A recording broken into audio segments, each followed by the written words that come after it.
এক ঐতিহাসিক শুভক্ষণের সাক্ষী থাকলো আসানসোল। আসানসোল পুর নিগমের উদ্যোগে এবং ভিশন 24-এর সহযোগিতায় আসানসোল রবীন্দ্র ভবনে নির্মিত হয়েছে আজাদ হিন্দ বাহিনীর শহীদদের স্মৃতির উদ্দেশ্যে মনুমেন্ট। দেশনায়ক সুভাষচন্দ্র বসুর জন্মতিথিতেই এই মনুমেন্টের শুভ উদ্বোধন হলো। আর এই উদ্বোধন উপলক্ষে আয়োজিত বর্ণাঢ্য অনুষ্ঠানে ছিল চাঁদের হাট। সেই অনুষ্ঠানের কিছু দৃশ্যের কোলাজ এখন আপনাদের জন্য।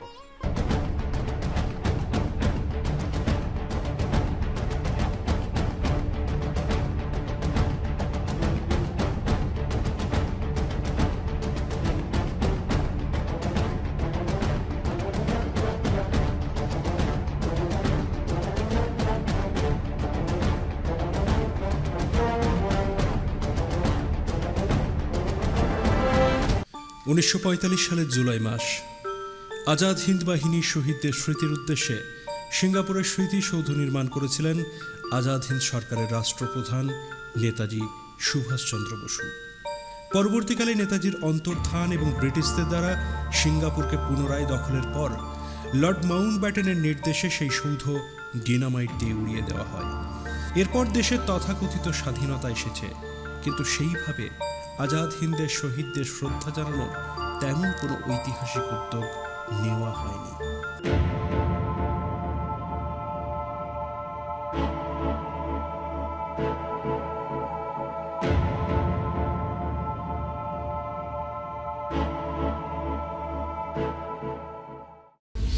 ভিশন 24 গত 10 বছরের বেশি সময় ধরে নেতাজি সুভাষচন্দ্র বসুর নানান দিক নিয়ে লাগাতার কাজ করে আসছে ভিশন 24। আমরা স্বপ্ন দেখতাম আসানসোলে নেতাজিকে নিয়ে এমন কিছু ঐতিহাসিক উদ্যোগ নেওয়া হোক যাতে গোটা ভারতের কাছে প্রাচীন এই শহর উদাহরণ সৃষ্টি করতে পারে। সেইভাবেই আসানসোলের মহানাগরিক জিতেন্দ্র তেওয়ারিকে ভিশন 24-এর পক্ষ থেকে প্রস্তাব দেওয়া হয়েছিল। আজাদ হিন্দ বাহিনীর শহীদদের যে স্মৃতিসৌধ সিঙ্গাপুরে ভেঙে দেওয়া হয়েছিল, তার রেপ্লিকা যদি আসানসোলে নির্মাণ করা যায়। মেয়র জিতেন্দ্র তেওয়ারি শুনেই উচ্ছ্বসিত হয়ে সহমত প্রকাশ করেছিলেন। ঠিক হয়, আসানসোলের প্রাণকেন্দ্র রবীন্দ্র ভবনেই এই ঐতিহাসিক নির্মাণ করা হবে।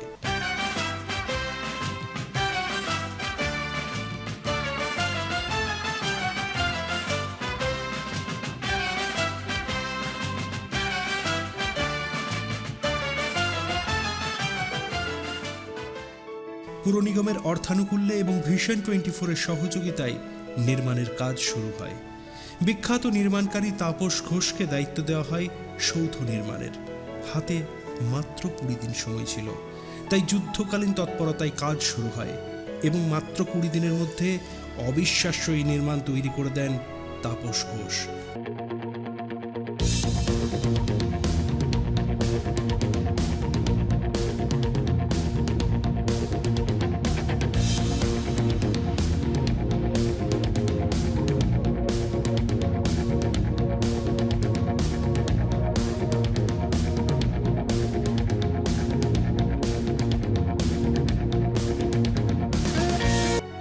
জানুয়ারি 2017, সেই ঐতিহাসিক শুভক্ষণ।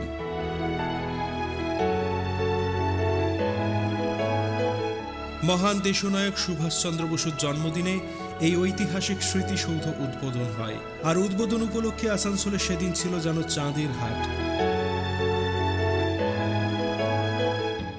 উদ্বোধনী অনুষ্ঠানের আগে সকালে আসানসোলের পুরনো রামকৃষ্ণ মিশন মোড় থেকে বের করা হয় শোভাযাত্রা।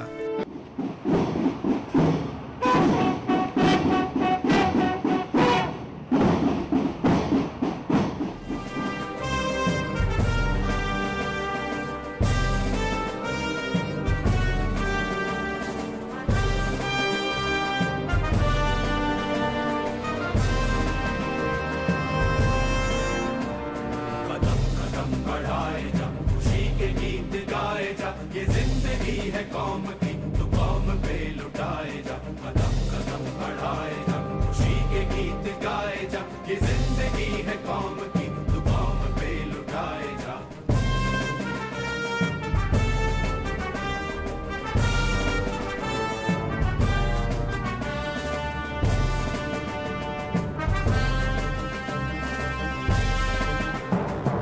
शेर हिंद आगे बढ़, मरने से दुश्मनों का सर जो ने वतन बढ़ाए जा तू शेर हिंद आगे बढ़ मरने से फिर भी तू न डर उड़ा के दुश्मनों উপস্থিত ছিলেন আসানসোলের মেয়র জিতেন্দ্র তেওয়ারি থেকে শুরু করে আসানসোল পুর নিগমের সমস্ত মেয়র পরিষদ, প্রায় সমস্ত ওয়ার্ডের কাউন্সিলর থেকে শুরু করে স্কুলের ছাত্রছাত্রী, সাধারণ মানুষ। এই ঐতিহাসিক শুভক্ষণে গোটা ভারতের বিভিন্ন প্রান্ত থেকে বহু বিশিষ্ট মানুষজন এসে উপস্থিত হয়েছিলেন। সপরিবারে এসেছিলেন আজাদ হিন্দের প্রাক্তন সেনানী কর্নেল অমর বাহাদুর সিং। তিনিও এসে এই শোভাযাত্রায় যোগ দেন। পাশাপাশি বহু আজাদ হিন্দ পরিবারের সদস্য, সুভাষ গবেষক, সুভাষ প্রেমী মানুষ এই দিনের শোভাযাত্রায় অংশগ্রহণ করেছিলেন। শোভাযাত্রাতে ছিল বেশ কয়েকটি ট্যাবলো, তাতে নেতাজির জীবনের অজ্ঞাত দিকগুলি তুলে ধরা হয়। এছাড়াও এই শোভাযাত্রায় অংশগ্রহণ করে স্কাউটের সদস্যরা ব্যান্ডের তালে এগিয়ে নিয়ে চলে শোভাযাত্রাটিকে।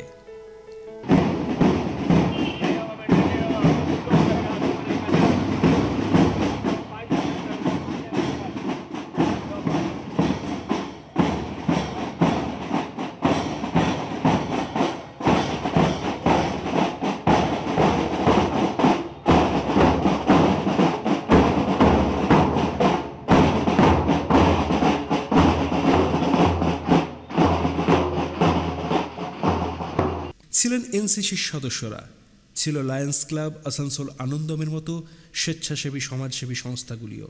এছাড়াও এই শোভাযাত্রার মূল আকর্ষণ ছিল বাংলার লোকশিল্প।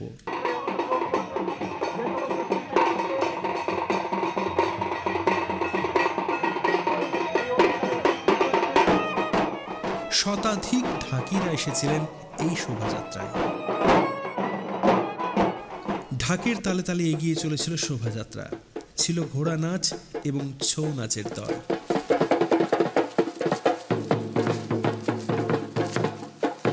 এছাড়াও দুটি সাদা ঘোড়াকে এদিন দেখা গিয়েছিল শোভাযাত্রার অগ্রভাগে। আসানসোলের ইতিহাসে কোনো দিন এত বড় শোভাযাত্রা হয়নি বলেই শহরবাসীর মতামত, যেখানে একসাথে প্রশাসনিক আধিকারিক থেকে শুরু করে সামরিক বিভাগের লোকজন, নেতাজি প্রেমী, গবেষক, ছাত্রছাত্রী এবং সাধারণ মানুষ একসাথে পা মেলালেন। আওয়াজ উঠল নেতাজি জিন্দাবাদ।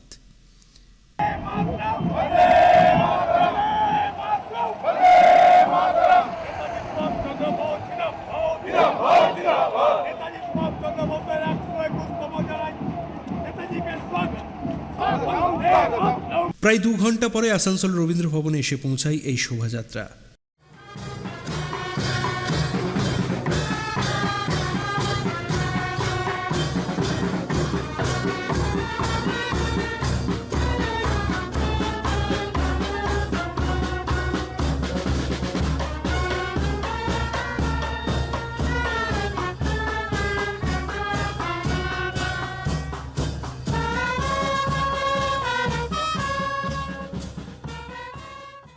এরপরেই সেই ঐতিহাসিক শুভক্ষণ। কর্নেল অমর বাহাদুর সিং আনুষ্ঠানিকভাবে উদ্বোধন করলেন এই ঐতিহাসিক স্মৃতিসৌধ। তার আগে জাতীয় পতাকা এবং আজাদ হিন্দের পতাকা উত্তোলিত হয়। মেয়র জিতেন্দ্র তেওয়ারি এবং আসানসোল দক্ষিণ কেন্দ্রের বিধায়ক তাপস বন্দ্যোপাধ্যায় জাতীয় পতাকা উত্তোলন করেন। কর্নেল এবি সিং আজাদ হিন্দের পতাকা উত্তোলন করেন। আসানসোল দুর্গাপুর পুলিশ কমিশনারেটের ব্যান্ড জাতীয় সঙ্গীত বাজিয়ে সম্মান জানায়।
এখানেই আবেগপ্রবণ হয়ে পড়েন কর্নেল অমর বাহাদুর সিং। মাইক চেয়ে নিয়ে নিজেই বললেন তার অভিজ্ঞতার কথা। हिंदुस्तान में नहीं देखा था कभी भी।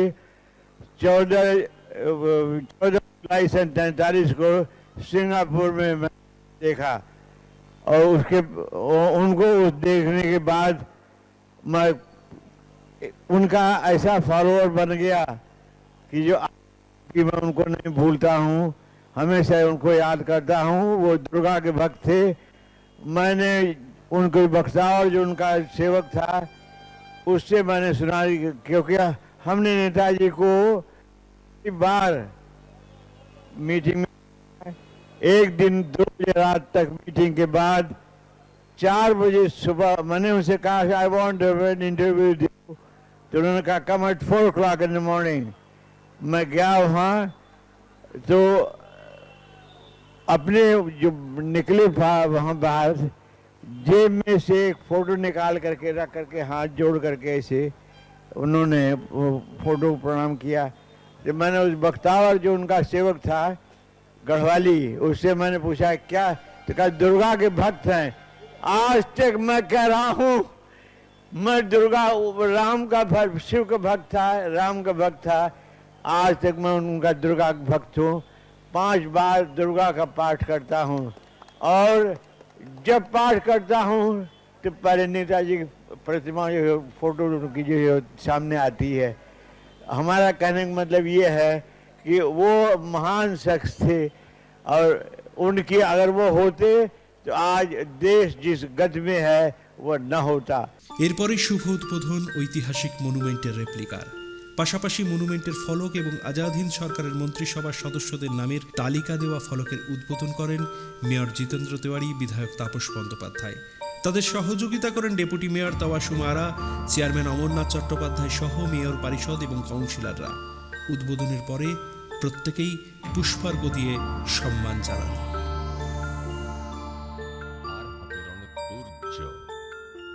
আমি সন্ন্যাসী সুর সৈনিক, আমি যুবরাজ মমরাজ বেশ ম্লান গৈরিক, আমি বেদুবিন, আমি চেঙ্গিজ, আমি আপনারে ছাড়া করি না কাহারে কুর্নিশ, আমি বজ্র, আমি ঈশান বিষানে ওঙ্কার, আমি ইসরাফিলের সিঙার মহাহুঙ্কার, আমি পিনাক পানির ডমরু ত্রিশূল ধর্মরাজের দণ্ড, আমি চক্র মহাশঙ্খ, আমি প্রণবনাদ প্রচণ্ড।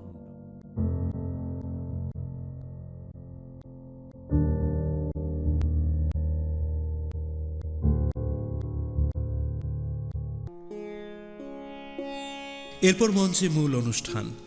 উদ্বোধনী সঙ্গীত পরিবেশন করেন মিঠানির সঙ্গীত শিল্পীরা। কদম কদম কদম বল রে বন্দে মাতরম, কৃষক শ্রমিক নওজোয়ান এগিয়ে চল রে চল, ছাত্র যুবক জনতা আমরা চাই একতা, ছাত্র যুবক জনতা আমরা চাই একতা, শক্তি দিয়ে রক্ত দিয়ে দেব মোদের বল। চল কদম কদম কদম বল রে বন্দে মাতরম, চল কদম কদম কদম বল রে বন্দে মাতরম। এরপরেই প্রত্যেকের মূল্যবান বক্তব্য। পুর নিগমের পক্ষ থেকে প্রথমেই বক্তব্য রাখেন সংস্কৃতি বিভাগের মেয়র পরিষদ অভিজিৎ ঘটক। ভিশন 24-এর এই ভাবনার উচ্ছ্বসিত প্রশংসা করেন তিনি। আসানসোল একটি ইতিহাস তৈরি করলো এবং আমরা সকলে সেই ইতিহাসের একটি অংশ হিসাবে রয়ে গেলাম। আপনারা সকলেই জানেন যে ইন্ডিয়ান ন্যাশনাল আর্মি যে সৌধ সিঙ্গাপুরে ছিল, যেটি 1945 সালে ভেঙে ফেলা হয়েছিল, সেই সৌধর আজকে রেপ্লিকা আসানসোলে প্রায় 71 বছর পরে আসানসোল মিউনিসিপ্যাল কর্পোরেশনের উদ্যোগে এবং ভিশন 24-এর সহযোগিতায় আজকে আসানসোলে রবীন্দ্রভবন প্রাঙ্গণে সেই সৌধ আবার নবনির্মিত হলো। আমরা নেতাজি সুভাষচন্দ্র বোসের 121তম জন্মদিনে তাকে শ্রদ্ধা জানাবার এর থেকে আর ভালোভাবে তাকে শ্রদ্ধা জানানো যায় না। তাকে সম্মান জানানো যায় না, যেভাবে আজকে আসানসোল মিউনিসিপ্যাল কর্পোরেশন তাকে শ্রদ্ধা এবং সম্মান জানাচ্ছেন। মেয়র জিতেন্দ্র তেওয়ারিও জানান, মানুষের সুচিন্তিত মতামত নিয়েই আগামী দিনে এইভাবেই পুর নিগম এগিয়ে চলবে। এবং ভিশন 24 এবং আসানসোলের আপামর যারা জনগণ আছেন তাদের সহযোগিতায় অনুষ্ঠান হলো। যারা এর মূল উদ্যোক্তা কর্নেল সাহেব যিনি এসছেন, তারা যে সংগঠনে কাজ করছেন এবং নেতাজির ভাবনাকে মানুষের মধ্যে ছড়িয়ে দেওয়ার যে কাজ করছেন, সেটাকে আরও ত্বরান্বিত করার জন্য, সেটাকে আরও জোরদার করার জন্য, মজবুত করার জন্য আসানসোল পৌর নিগম সিদ্ধান্ত নিয়েছে যে তাদের এই কাজে সহযোগিতা করার জন্য আসানসোল পৌর নিগম 3,01,000 টাকা 10 দিনের মধ্যে আমাদের পৌর নিগমের একটা টিম যাবে এবং উত্তরাখণ্ডে গিয়ে তাদের হাতে 3,01,000 টাকার চেক আমরা একটা দিয়ে আসবো। আমি জানি যে আমাদের এই চেক ছাড়াও ওনারা কাজ চালিয়ে যেতে পারেন, কিন্তু তবুও এই পৌর নিগমের তরফ থেকে এই সামান্য সহযোগিতাটুকু করতে পেরে আমাদের মনে হবে যে নেতাজির ভাবনাকে যে ছড়িয়ে দেওয়ার প্রচেষ্টা ওনারা চালাচ্ছেন, সেটাতে পৌর নিগমও কোনোভাবে সহযোগী থাকতে পারলো। এর সাথে সাথে নেতাজির যে বিভিন্ন কাজকর্ম, নেতাজির স্মৃতিকে ধরে রাখার জন্য আসানসোলে আমরা 20 লক্ষ টাকা দিয়ে নেতাজির নামে একটা এমন কেন্দ্র করব যেখানে নেতাজির দুর্লভ চিত্র বিভিন্ন জায়গায় উনি যেখানে যেখানে যা কাজ করেছেন তার যে চিত্র থাকবে সেগুলো আমরা নেব। বিভিন্ন সময়ে তার যে কাজ করার অন্যান্য যে স্মৃতি চিহ্নগুলো আছে সেগুলো আমরা এক জায়গায় অ্যাসেম্বল করব এবং নেতাজির নামে আমরা তার ভাবনাকে সামনে রেখে 20 লক্ষ টাকা ব্যয় একটা মিউজিয়াম আসানসোল পৌর নিগম তরফ থেকে আমরা তৈরি করব। এবং এই কাজগুলো করার জন্য আসানসোল জনগণকে আমরা বলি যে আপনাদের এই কাজগুলোকে ঠিকভাবে করার জন্য আপনাদের কাছে যা আইডিয়া আছে, আপনারা এটা নিয়ে কি ভাবছেন, আরও কিভাবে ভালো করে এই কাজগুলো করা যায়, তার জন্য আপনাদের সুচিন্তিত মতামত আপনারা আমাদের আসানসোল পৌর নিগমে হয় লিখিত চিঠির মাধ্যমে বা আমাদের যে বড়বাবু আছেন তরুণ ব্যানার্জি, তার কাছে আপনাদের পরামর্শ জমা দেবেন। বক্তব্য রাখেন চেয়ারম্যান অমরনাথ চট্টোপাধ্যায় এবং ডেপুটি মেয়র তবাসুম আরাও। আজকে নেতাজির এই স্মৃতিসৌধ সরকারিভাবে ভারতবর্ষে প্রথম প্রতিষ্ঠিত হলো আসানসোল পৌর নিগমের মাধ্যমে আসানসোল শহরে। এর জন্য আমরা গৌরবান্বিত করি। আজকে যারা উপস্থিত হয়েছেন, আজকে আপনারা সাক্ষী হয়ে রইলেন এই নতুন জিনিসের, এই ঐতিহাসিক জিনিসের, যারা বারবার আসানসোল মানুষের কাছে এবং এই কর্নেল বাহাদুর সিংয়ের কাছে আমরা কৃতজ্ঞ যে উনি উত্তরাখণ্ড থেকে আমাদের ডাকে আসানসোল এই শিল্পাঞ্চলে এসেছেন এবং ভিশন 24-কে আমরা ধন্যবাদ জানাই, যারা বারবার চেষ্টা করে এই সমস্ত মনীষীদের কথা পশ্চিমবঙ্গ সহ সারা ভারতবর্ষের মানুষের কাছে তুলে ধরার চেষ্টা করেন। মানুষ যদি এই সমস্ত মনীষীদের চিন্তা করতে না পারবে, এই সমস্ত মনীষীদের ভাবনাকে যদি চিন্তা ভাবনা করে নিজেদের জীবনের পাথেয় করতে না পারবে, তাহলে কিছুতেই ভারতবর্ষ কেন কোনো সমাজের উন্নয়ন হবে না। নিজের উন্নয়ন করতে গেলে এই সমস্ত মনীষীদের ভাবনাকে আরো উজ্জ্বলভাবে মানুষের মধ্যখানে প্রচার করে দিতে হবে। आज का ये प्रोग्राम हमारे आसनसोल में एक ऐतिहासिक प्रोग्राम हुआ। आज हमारे लिए बहुत ही अनमोल दिन है, बहुत ही मुकद्दस दिन है। इतना बड़ा प्रोग्राम आज हमारे आसनसोल म्यूनसिपल कॉर्पोरेशन की तरफ से ये प्रोग्राम हुआ। इसके लिए यहाँ पर आए हुए सभी लोगों को मैं धन्यवाद दूंगी। তবে এদিন ইতিহাসকে উল্লেখ করে তাপস বন্দ্যোপাধ্যায়ের বক্তব্য অন্য মাত্রা এনে দেয় এদিনের অনুষ্ঠানে। যে প্রতিরূপ আজকে আসানসোল পৌর নিগম তৈরি করলো, ইত্তেফাক, ইত্তেমাদ, কুরবানি, মৈত্রী, বিশ্বাস এবং আত্মত্যাগ, যে 3টি ব্রহ্ম মন্ত্র নিয়ে ইন্ডিয়ান ন্যাশনাল আর্মি রাসবিহারী বোসের ব্রেনচাইল্ড সুভাষচন্দ্র বোস অন্যতম প্রতিষ্ঠাতা, সেই ইন্ডিয়ান ন্যাশনাল আর্মির প্রত্যেকটি সৈনিকের যা বীজ মন্ত্র ছিল। দুর্ভাগ্যের ইতিহাস 1945 সালে 8 জুলাই যেটা প্রতিষ্ঠা হয়েছিল, সেই 1945 সালেই আবার যখন ব্রিটিশ সৈন্যরা আইএনএ এবং জাপানি সৈন্যদের হাঁটিয়ে সিঙ্গাপুরে দখল নেয়, তখন লুই মাউন্টব্যাটেনের নির্দেশ মতো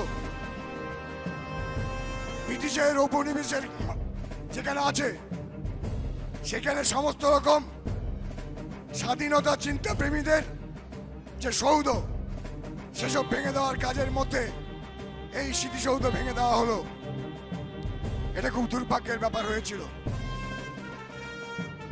কালের গতিতে 1995 সালে যখন ভারত স্বাধীন হয়েছে, ব্রিটিশের রাজ পতাকা পৃথিবীর সমস্ত দেশ থেকে নেমে গেছে, তখন সিঙ্গাপুরে তৎকালীন প্রবাসী ভারতীয়রা তাদের অর্থানুকূল্যে আবার সেইখানে তার প্রতিরূপ তৈরি করে এবং আমরা জানতে পারি পরবর্তীকালে আমাদের প্রথম প্রধানমন্ত্রী পণ্ডিত জওহরলাল নেহরু চিন্তা করেছিলেন যে ভারতবর্ষের কোনো এক জায়গায় যেখানে প্রথম ভারতবর্ষের পতাকা উঠেছিল, মণিপুরের মৈনাক, 1944 সালের যেখানে প্রথম পতাকা উঠেছিল ভারতের স্বাধীনতার পতাকা, সেইখানে 1968 সালে ভারতবর্ষের তথ্য প্রযুক্তি মন্ত্রী কে শাহ এইরকম একটি রেপ্লিকা তৈরি করেন। 1969 সালে তৎকালীন প্রধানমন্ত্রী শ্রীমতী ইন্দিরা গান্ধী সেটা উন্মোচিত করেন। নেতাজির আবেগ, নেতাজির স্বপ্ন আজকে সারা ভারতবর্ষ থেকে সারা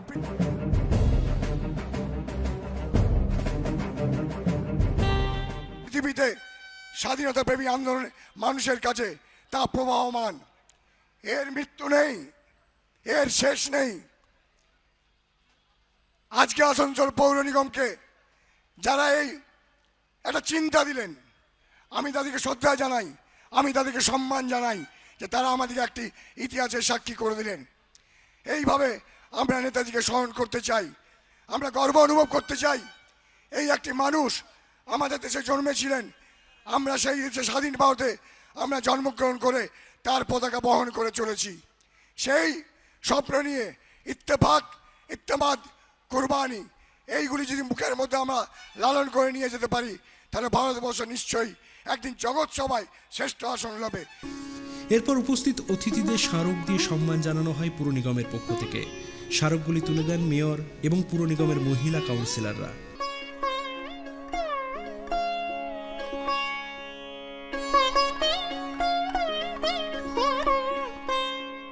প্রথমার্ধ অনুষ্ঠানের শেষে পূর্ণশশী রায় ধন্যবাদ জ্ঞাপন করে নিজের বক্তব্য দেন। যিনি আমাদের মেয়র, এই মহানগরের অভিভাবক, সকল কাউন্সিলরকে নিয়ে যে কাজ শুরু করেন, তার কাজ যে কোন জায়গায় এসে পৌঁছালো, এটা আসানসোলবাসী, বাংলাবাসী, ভারতবর্ষবাসী কাছে ধীরে ধীরে বার্তা পৌঁছাচ্ছে। আপনারা আসুন, আমাদের মেয়র সহ আমাদের কর্পোরেশনকে সহযোগিতা করুন, পাশে থাকুন। আমরা আরো বেশি কাজ করার অনুপ্রেরণা পাব। তবে শেষে সন্দীপন বন্দ্যোপাধ্যায়ের গান মানুষের মনে আবারও দেশাত্মবোধ এনে দেয়। ভারত মায়ের বীর সন্তান নেতাজি লহ প্রণাম, তোমার ভারতে জন্মে আমি ধন্য যে হলাম, নেতাজি লহ প্রণাম। ওগো বীর, ওগো ভারত মায়ের কোলালো করা সূর্য, ওগো বীর, ওগো ভারত মায়ের কোলালো করা সূর্য, পরাধীনতার গ্লানি ঘোচালো তোমারই রণতুর্য। দুপুরের মধ্যাহ্ন ভোজনের পর আসানসোল রবীন্দ্র ভবন প্রেক্ষাগৃহে ভিশন 24 নির্মিত ইংরাজি তথ্যচিত্র চক্রব্যূহ দেখানো হয়। আমাদের দেশ এখনো যে সম্পূর্ণ স্বাধীন এবং সার্বভৌম দেশ নয়, সেই বিষয়বস্তু নিয়ে নির্মিত এই তথ্যচিত্র। It is not merely a country, but something more beyond that. India is exceptional in that it is the cause of envy of the whole world because of its eternally rich tradition, its philosophy, and its natural resources in abundance. Still, we cannot say that this country is exclusively ours. তথ্যচিত্র প্রদর্শনীর পর ছিল সেমিনারে অংশগ্রহণ করেছিলেন colonel AB Singh, political এবং social activist গোবিন্দাচারিয়া, Mumbai হাইকোর্টের আইনজীবী Rajendra Joshi, colonel সিংয়ের পুত্র শিবেন্দ্র সিং, সন্ন্যাসী শঙ্কর মহারাজ, সুমিত্রা নন্দজি, সুভাষ গবেষক তপন চট্টোপাধ্যায় সহ চিকিৎসক এবং অধ্যাপকরা। এদিন কর্নেল এবি সিং নিজের বক্তব্য রাখতে গিয়ে দাবি করলেন, নেতাজি সুভাষচন্দ্র বসু 2003 সাল পর্যন্ত উত্তরপ্রদেশের সীতাপুর জেলার মুজিহানা গ্রামে ছিলেন। তার সঙ্গে নিয়মিত যোগাযোগ ছিল সুভাষচন্দ্র বসুর। 12 फरवरी को 96 में आए, मुझसे कहने के चलिए मैं आपको ले चलूंगा। मैंने कहा ये बताओ मेरा नाम किसी बताया है? तो वो श्रीवास्तव थे, शाहजहांपुर के रहने वाले। उन्होंने कहा मैंने आपके नाम सुना था इसलिए आया हूँ कि आप लोगों के साथ रहे हैं। तो मैंने कहा अच्छा ठीक है। तो 12 फरवरी को आए, फिर हमको ले गए शाहजहांपुर, और 3-4 और सज्जन। मैंने कोई बात नहीं किया कि आप कौन है, कैसे है, मैं कौन हूँ, मैं कहाँ जा रहा हूँ, कुछ नहीं। शाहजहांपुर रात रुके, सुबह गाड़ी से लेकर के मुझको मुजाना आश्रम पहुंचे। अब वहाँ जब आप 2 आदमी, स्वामी जी बैठे हैं, इधर स्वामी जी बैठे हैं, न मैं इनको जानूं न मैं इनको जानूं, न मैं उनसे कहानी कहूँ कि मैं कौन हूँ, कहाँ जा रहा हूँ, कि कुछ नहीं कहा था। जब आश्रम में पहुंचे हम, आश्रम के पहले वहाँ जैसे यहाँ से वो मतलब है करीब 50 गज पानी था, पानी में भीगते हुए गए थे। तो मैं पैर तक से पीछे था, सब पहुंच गए, जाकर चटाइयाँ भी जैसे आप लोग बैठे हैं सब बैठ गए। मैं जब गया वहाँ तो वहाँ एक लड़का बैठा था, जैसे ये आपका जो जहाँ से आप बोल रहे हैं, भाषण दे रहे हैं, ऐसे बना हुआ था, तखत का था, और उसके किनारे टटिया लगी हुई थी, जरखंडे की जो है लगा रखा था। तो हमको स्वामी दिखाई नहीं दे रहे, कोई दिखाई। जब मैंने कि बताया नहीं कि मैं कौन हूँ, कहाँ जा रहा हूँ, तो एक लड़का है वहाँ जो बैठा था, इशारा किया इसी मेरी तरफ। मैं गया वहाँ, तो मुझसे कहता है अरे आपको तो पहचान लिया। अब मैं जैसे अब स्वामी जी बैठे हैं, जब मैं देखो मेरे को तो कैसे करूँ, अब हैं कहाँ कौन? तो मैंने कहा कहाँ? कहा वो कर्नल एबी मेरा साथी आ रहा है। मैंने कहा कर्नल एबी, हमारा नाम एबी सिंह है, अमर बहादुर सिंह। तो एबी कैसे कहेंगे? तो एबी वही कहेगा जो जानता है, या जो जैसे हमारा निकनेम एबी था, वहाँ फौज में थे, वहाँ भी यहाँ भी बड़े लोग जो थे सभी भी कहते थे। तो मैंने कहा कहाँ? तो इशारा किया इससे।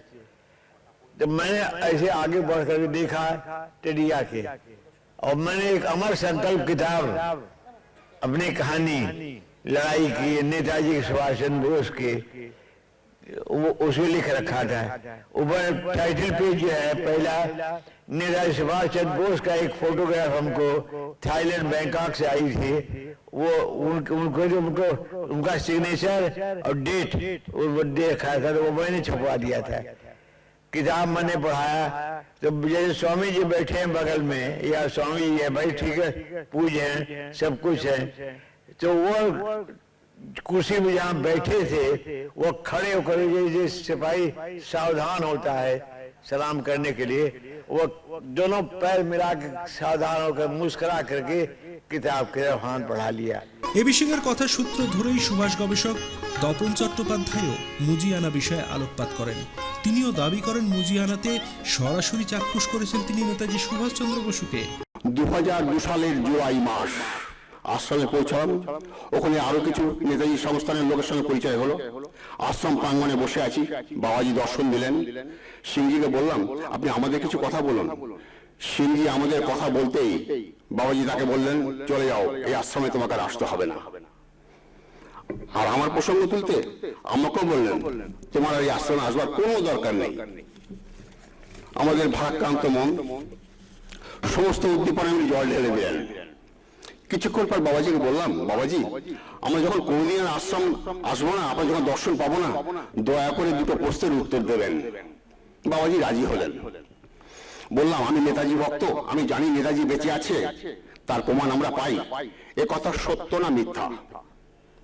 উনি সম্মতে প্রমাণ জানতে চাইলেন। বললাম 1950-এর দশকে নেতাজি লিম্পো চেং নিয়ে চিড়েছিলেন, তার সঙ্গে দুবার 50 সাল এবং 56 সালে দেখা করেন ভারতের মথুরালিঙ্গম থেবর। প্রথমবার অল্প কিছুদিন ছিলেন, তারপর দীর্ঘদিন তার সঙ্গে ছিলেন। এ কথা সত্য না মিথ্যা? আবার বললাম প্রকৃত সন্ত কখনো মিথ্যা কথা বলে না। উত্তরে বাবাজি বললেন হ্যাঁ, এই ঘটনা সত্য। 1950 সাল এবং 1956 সালে মথুরালিঙ্গম থেবর নেতাজির সঙ্গে দেখা করেছিল চিয়ে। তারপরে বললাম তারপর নেতাজি ভারতের বিভিন্ন জায়গায় বিভিন্ন সাধুর নাম নিয়ে, যেমন হনুমানগিরি, বেনারস বাবা, নাগদা বাবা, গুমনামি বাবা, সর্বানন্দজি, উনি যে বেঁচে আছেন তার রহস্য সৃষ্টি করে গেছেন। এ কথা সত্য না মিথ্যা? তাতেও তিনি সম্মতি দেন, এও সত্য। এদিন পলিটিক্যাল এবং সোশ্যাল অ্যাক্টিভিস্ট KN গোবিন্দাচারিয়ার মূল্যবান বক্তব্যতেও বারে বারেই করতালি দিয়েছেন দর্শকরা। नेताजी की यात्रा बनी, हम वो सब बातें हम जानते हैं, लेकिन कितनी विपरीत परिस्थिति में अकेला आदमी यदि तोड़ डाक शोने के उना से आकला चलो रे, ये तो नेताजी ने करके दिखाया और शून्य से सृष्टि खड़ी कर दी उन्होंने। ये सब हम जानते हैं मित्रों। ये सब बिना भारत की जड़ों से जुड़े, भारत के मानस को बिना समझे हो ही नहीं सकता था। ये किन्हीं आयातित इंपोर्टेड थॉट्स और आइडियोलॉजीज के आधार पर ये काम नहीं हो सकता था।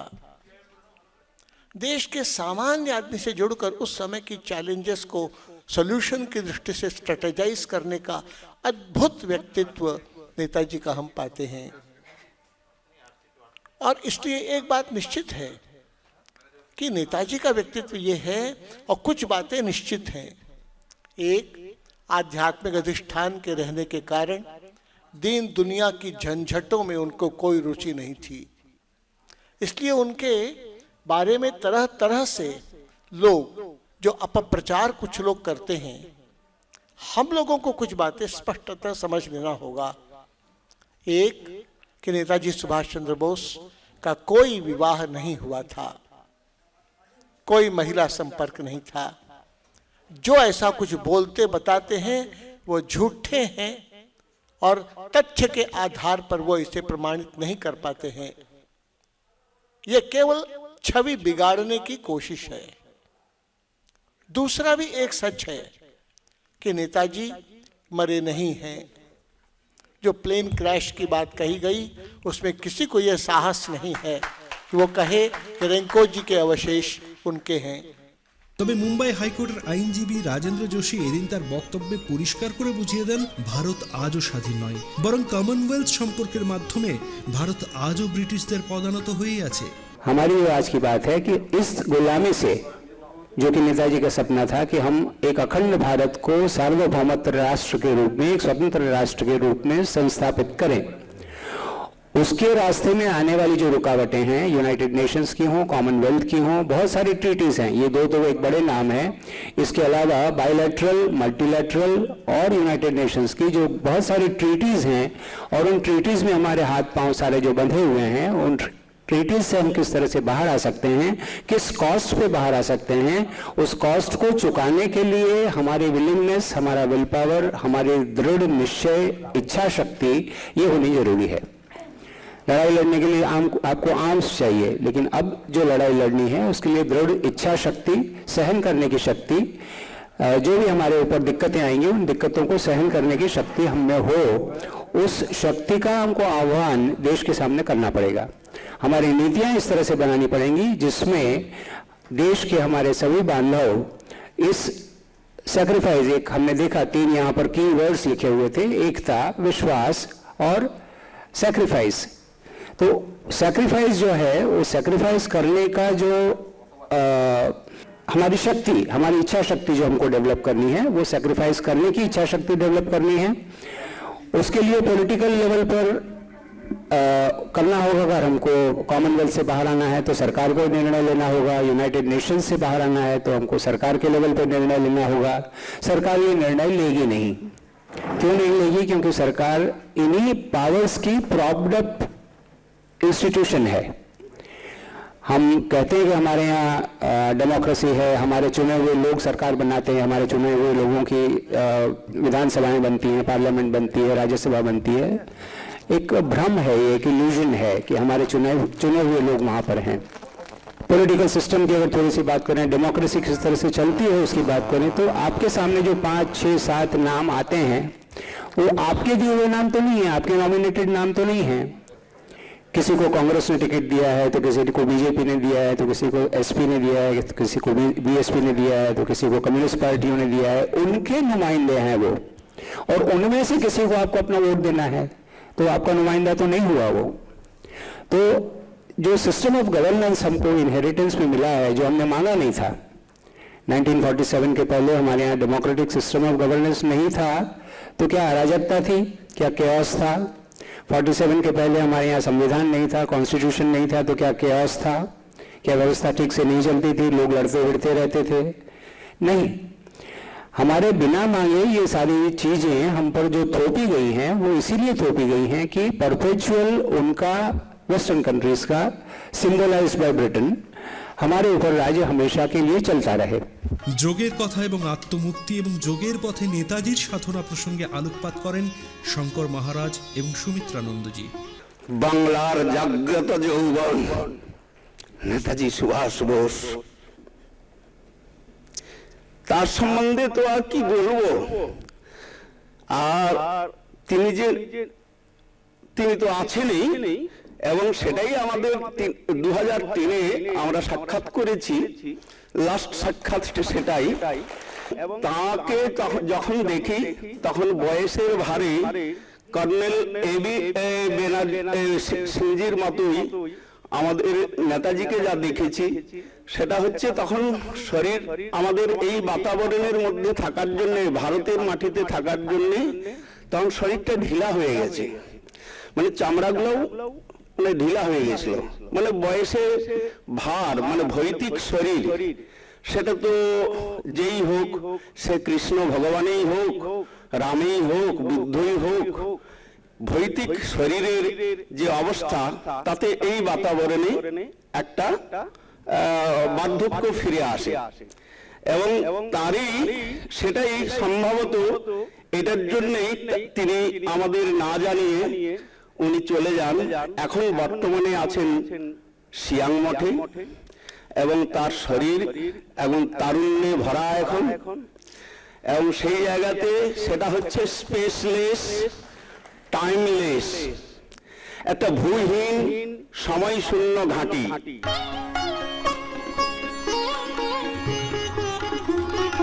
গর্বাচব তিনি কমিউনিস্ট রেজিম থেকে উঠে এলেন।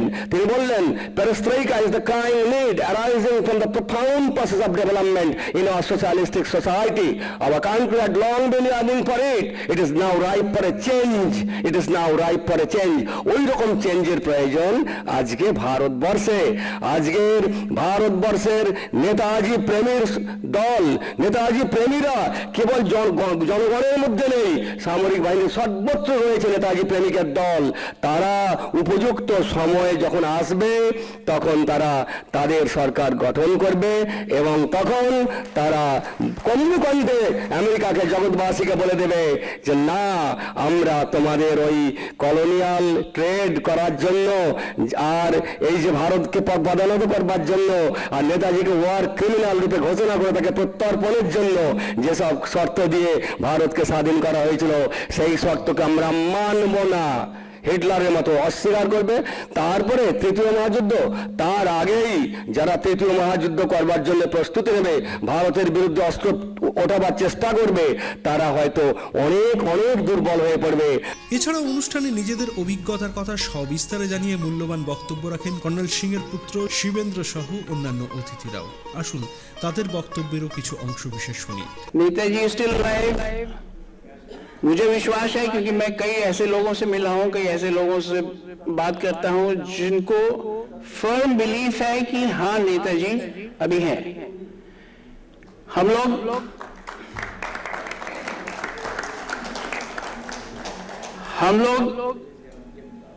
इसी चीज को लेके अपने यहाँ भी बहुत जल्दी एक गोष्ठी करने जा रहे हैं। मैं जोशी जी से भी रिक्वेस्ट यहीं से स्टेज के माध्यम से ही करूंगा कि मैं उनको इनवाइट करूं तो वो उसको एक्सेप्ट करें और आए जरूर। संत लोगों से भी मैं अभी रिक्वेस्ट करूंगा एंड एनी आप लोगों में से भी, श्रोतागणों में से भी जो भी वहां आने के लिए तैयार हो, मैं अजय चक्रवर्ती के माध्यम से आप तक पहुंचाऊंगा और विद रिक्वेस्ट कि आप लोग आए, हम लोग इस मूवमेंट को लेके आगे चलते हैं। और ऊपर वाला शायद चाह रहा है, शायद उसकी मर्जी है, शायद उसका निगाह है, शायद नेताजी की कुछ अंतरात्मा की बात है या जो भी है, ये जिस तरीके से ये अभी फॉर्मुलेट होता चला जा रहा है, धीरे धीरे जिस तरीके से ये शेप ले रहा है, वो शायद आने वाले समय में एक बहुत बड़ा कुछ ना कुछ क्रांतिकारी सामने सीन एक आने वाला है जिससे काफी कुछ चेंजेस इस देश में होंगे। এছাড়া অনুষ্ঠানে নিজেদের অভিজ্ঞতার কথা সবিস্তারে জানিয়ে মূল্যবান বক্তব্য রাখেন কর্নেল সিং এর পুত্র শিবেন্দ্র সহ অন্যান্য অতিথিরাও। আসুন তাদের বক্তব্যেরও কিছু অংশ বিশেষ শুনি। बात है क्योंकि मैं भी कानून का नुमाइंदा हूं, जुडिशरी का सर्विस करता हूं, तो ये कहीं तक सीमित बात है और ये सत्य बात है कि गोवा तो 64 में आजाद हुआ और देश 47 में आजाद हुआ। आजादी नहीं मिली थी, जब तक घोषणा नहीं हुई तब तक आजादी का एक ही महात्मा गांधी, जवाहरलाल नेहरू, इन्होंने आजादी के लिए अपने प्रभाव को दिखाने के लिए, देश की अग्रणी भूमिका निभाने के लिए ये मिशन छोड़ा, सत्याग्रह, आंदोलन और नेताजी की आवाज को दबाने के लिए अपने आप में देश को नेतृत्व करने के लिए ये सारी योजनाएं उन्होंने चलाई और लॉर्ड माउंटबेटन से समझौता करके हमको एक संविधान सौंप दिया और संविधान थोप दिया और पॉलिटिकल जो पार्टियां हैं उनका एक मनोबल बढ़ाते हुए हमको सौंप दिया कि हम आज भी जब तक पूरी लाइफ तक, जो इंदिरा गांधी ने बात कही कि पूरी लाइफ तक, जब तक नेताजी सुभाष चंद्र बोस की बात रखी जाएगी और वो लाइफ में, पूरी लाइफ में, उम्र भर जब तक रहेंगे मैं सौंपूंगा। तो युद्ध की समस्या और नहीं सौंपते तो हम अपनी जो व्यवस्था चल रही है उसमें जीते रहेंगे। এছাড়া অনুষ্ঠানে নিজেদের অভিজ্ঞতার কথা সবিস্তারে জানিয়ে মূল্যবান বক্তব্য রাখেন কর্নেল সিং এর পুত্র শিবেন্দ্র সহ অন্যান্য অতিথিরাও। আসুন তাদের বক্তব্যেরও কিছু অংশ বিশেষ শুনি। আমরা প্রত্যেকে নেতাজি সুভাষচন্দ্র বোস যদি এই মুহূর্তে ভারতবর্ষের দিকে আসেন, আগমন করতে চান, আমরা কি তাকে সুগম পথ রাস্তা করে দিতে পারবো? প্রত্যেকে নিজের নিজের বিবেককে জাগ্রত করুন, প্রশ্ন করুন। শুধু প্রশ্ন করলাম, জানলাম, চলে গেলাম, এরকম কিছু করে আমরা তো কিছু তাকে সাহায্য করতে পারবো না। আমাদের সাহায্য করতে গেলে নিজেকে তৈরি করতে হবে, নিজেকে তৈরি করে তাকে আমরা সাহায্য করতে পারবো। এবং প্রত্যেকে এখানে আজকে শপথ নিয়ে যান, ভাবতে শুরু করুন, যারা নেতাজিকে ভালোবাসেন, যারা নেতাজিকে সত্যিকারে শ্রদ্ধা করেন, অনেস্টলি আপনারা আমরা সকলে মিলে ভাবি যে উনি যখন আসবেন, উনি যখন ঢুকতে চাইবেন, তখন আমরা ওনাকে আমাদের রক্তবিন্দু দিয়ে, আমাদের প্রাণ দিয়ে, আমাদের মন দিয়ে আমরা সেটাকে আহ্বান করতে পারবো কিনা, এই প্রশ্নের মুখে আমরা নিজেকে আগে দাঁড় করিয়ে দিন। এক ঐতিহাসিক দিনের সাক্ষী থাকলো আসানসোল, যা ইতিহাসের পাতায় স্বর্ণাজ্জলে লেখা রইবে। আসানসোল পুর নিগমের এই কীর্তির পাশাপাশি ইতিহাসের পাতায় গর্ব ভরেই স্থান করে নিল ভিশন 24।